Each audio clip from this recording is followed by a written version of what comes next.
आप राम जी की पूजा करें, आप स्वतंत्र हैं। आप शंकर, ब्रह्मा, विष्णु, राम, श्री कृष्ण, देवी दुर्गा, हनुमान जी, काली, गणेश जी, उनकी पूजा करें। यहाँ कोई रोड़ा तो है नहीं, न व्यवधान डाला जाता है। आप अपने जीवन को संचालित करने के लिए स्वयं जिम्मेदार हैं। आप अपने जीवन को किस दिशा में ले जा रहे हैं आप भली बात समझ सकते हैं, लेकिन जब आपका आगमन इस मानव मंगल मिलन सद्भावना समागम में हुआ है तो हमारे द्वारा लगभग 26 वर्षों से जनहित मानव कल्याण का कार्य ही किया जाता है, वो भी निःशुल्क। मानवता का ही फाउंडेशन रखा है। मानवीय आधार पर ये मानव मंगल मिलन सद्भावना समागम के आयोजन होते हैं, आप ही लोग कराते हैं। आप समझ सकते हैं, आपको सद्ज्ञान भी मुहैया कराया गया है और सद्ज्ञान में बता दिया जिससे भटकने से बचो, भुलावी से बचो। तो सद्ज्ञान दिया कि मैं कौन हूं, मैं आया कहां से हूं, मेरा रूप क्या है, मेरा स्वरूप क्या है, मुझे क्या करना चाहिए, मैं कर क्या रहा हूं। स्पष्ट जाहिर कर दिया, हुबेन बॉडी आई एम सोल, ईश्वर सजीव अविनाशी। इतना तो हम आप सभी जानते हैं। ब्रह्मांड की रचना करने वाली कोई ताकत है, कोई पावर है, कोई शक्ति जो दिखाई नहीं देती, दिखाई भी देती है। जैसे दूध के कण कण में, बूंद बूंद में घी होता है, लेकिन दिखाई नहीं देता। जब नियमानुसार विधि के तहत दूध को गर्म करेंगे, उचित डिग्री पर जामन डालेंगे, दही बनेगा। दही को मथेंगे तो लौनी निकलती है। आपकी भाषा में मक्खन कह दो, लौनी निकलती है। उस लौनी को लेते हैं,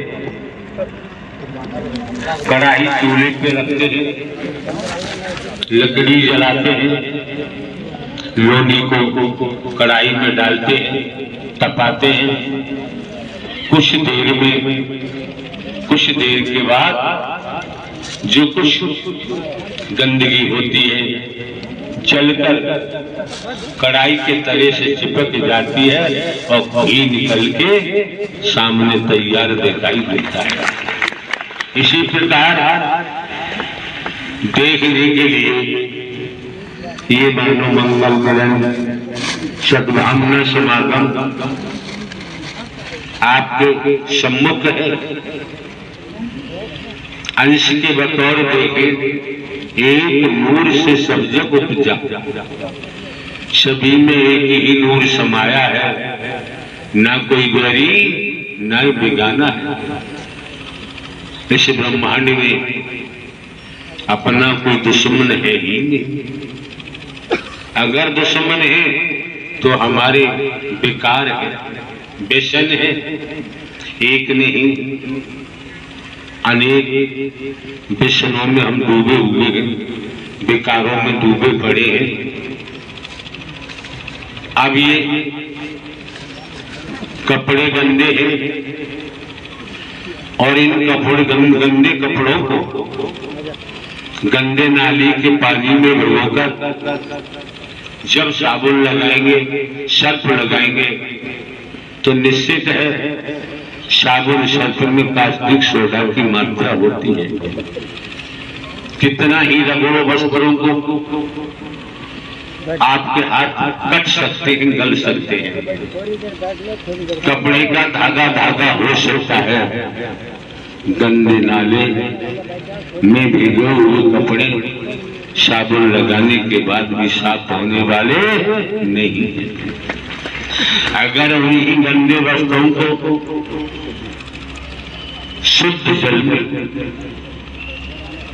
पानी के छींटे लगाकर पानी में भिगोकर जब थोड़ा सा साबुन रगड़ेंगे, उससे कपड़ों को मसलेंगे, पीतना से पीटेंगे तो कपड़ों की गंध निकल के बाहर आती है। और फिर वही शुद्ध पानी जल डालेंगे और गंध निकलेगी।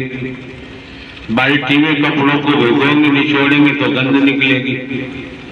कई बार शुद्ध जल में कपड़ों को डुबोकर निचोड़ेंगे, तब पता चलता है कि कपड़ों की गंध दूर हो गई, कपड़े साफ हो गए।